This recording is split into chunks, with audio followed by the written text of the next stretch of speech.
ইতিহাস সাক্ষী, যখনই আল্লাহর দিনকে চ্যালেঞ্জ করা হয়েছে, আল্লাহ নিজেই তার সৈনিকদের দিয়ে সেই চ্যালেঞ্জের জবাব দিয়েছেন। আজও কোনো অন্যায়, কোনো জুলুম আল্লাহর নজর এড়িয়ে যায় না। এবং এক সময় আসবে, খুব শীঘ্রই আসবে, যখন গাজওয়াতুল হিন্দ সংঘটিত হবে এবং ভারতের মাটিতে মুসলমানদের উপর করা প্রতিটি জুলুমের কড়াই গণ্ডায় হিসাব নেওয়া হবে ইনশাআল্লাহ।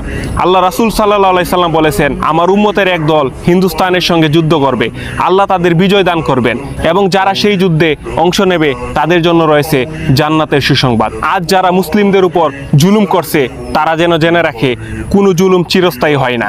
আল্লাহ জালিমদেরকে ছাড় দেন, কিন্তু তিনি ছেড়ে দেন না। সেই দিন খুব কাছাকাছি, আল্লাহর ওয়াদা সত্য, নাসরুম মিনাল্লাহি ওয়া ফাতহুন কারিব।